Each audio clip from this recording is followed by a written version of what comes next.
Yosefina Rovinti Wondai, NIM 240 301 020 642. Saya akan mempresentasikan tentang tugas akhir semester mata kuliah teori akuntansi.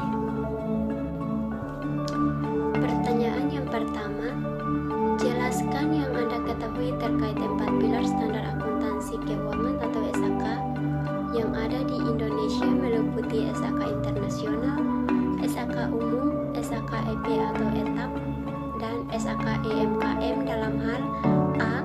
Entitas apa yang harus komplit dengan standar tersebut? B.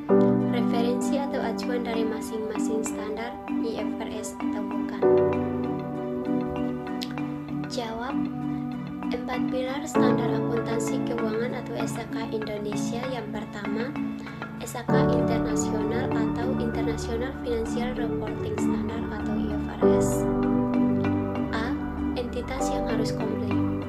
Entitas yang memiliki public accountability atau entitas yang memiliki kewajiban untuk melaporkan kepada publik seperti perusahaan yang terdaftar di pasar saham, perusahaan yang memiliki obligasi atau entitas yang memiliki kewajiban pelaporan publik lainnya. Contoh, perusahaan publik, bank, perusahaan asuransi, dan entitas yang terdaftar di pasar modal. B. Referensi atau acuan. Yang pertama, IFRS atau International Financial Reporting Standards yang diterbitkan oleh International Accounting Standard Board atau IASB. Yang kedua, di Indonesia standar diterapkan melalui Pernyataan Standar Akuntansi Keuangan atau PSAK yang mengacu pada IFRS, sehingga PSAK internasional adalah terjemahan dan adaptasi dari IFRS. Berikut 4 pilar SAK yang kedua adalah SAK umum atau PSAK umum. A. Entitas yang harus komplit. Yang pertama, entitas yang dengan public accountability dan juga entitas tanpa public accountability yang tetap perlu mematuhi prinsip dasar akuntansi yang ada di Indonesia. Yang kedua, biasanya ini mencakup perusahaan besar yang tidak terdaftar di pasar saham, tetapi masih memiliki kewajiban akuntansi tertentu berdasarkan jenis usaha atau ukuran. B. Referensi atau acuan SAK umum adalah PSAK umum mengacu pada IFRS untuk entitas yang memiliki public accountability. Namun, ada beberapa perbedaan teknis yang disesuaikan dengan kondisi lokal Indonesia, sehingga PSAK umum lebih berbasis pada IFRS tetapi dengan penyesuaian terhadap keadaan domestik. Yang berikut 4 pilar SAK Indonesia yang ketiga adalah SAK EP atau entitas penyusun atau SAKT etap atau entitas tanpa akuntabilitas publik. A. Entitas yang harus komplit. Yang pertama, entitas tanpa public accountability atau private entitas atau entitas yang lebih kecil seperti perusahaan keluarga, usaha menengah yang tidak terdaftar di pasar modal. B.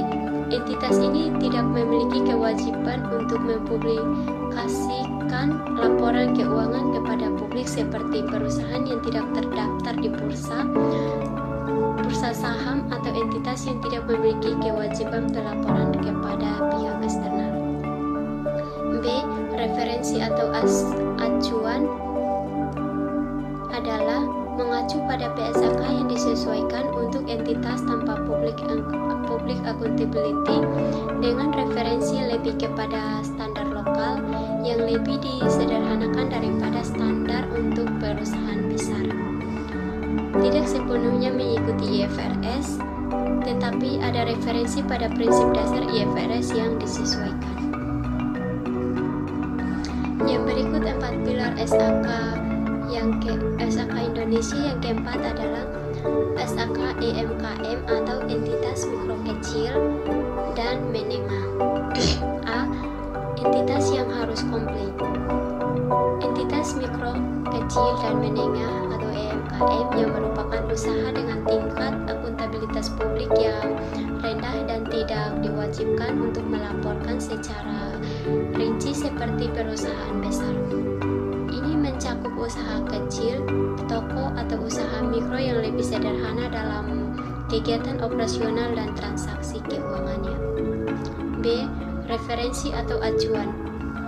Mengacu pada SAK-EMKM yang merupakan penyederhanaan lebih lanjut dari standar akuntansi untuk entitas yang lebih kecil. SAK ini disusun untuk mempermudah pelaporan keuangan bagi usaha yang lebih kecil dan tidak mengacu langsung pada IFRS. Fokus utama adalah kesederhanaan efisiensi dalam pelaporan keuangan. Pertanyaan yang kedua adalah, standar akuntansi keuangan di Indonesia mengacu ke IFRS atau US GAAP? Jawab, standar akuntansi keuangan di Indonesia mengacu pada IFRS atau International Financial Reporting Standard. Namun, dengan beberapa penyesuaian sesuai dengan kondisi dan regulasi di Indonesia. Standar yang digunakan di Indonesia dikenal dengan nama PSAK atau Pernyataan Standar Akuntansi Keuangan.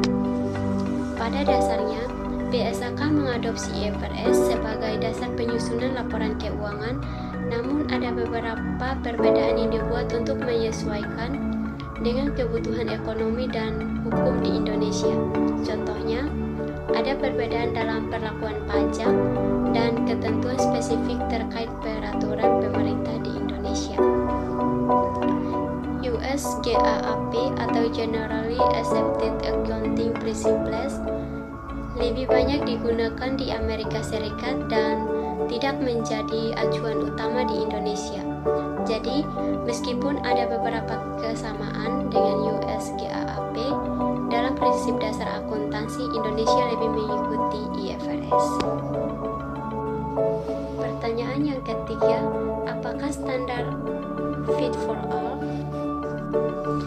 Jawab, apakah satu standar fit for all?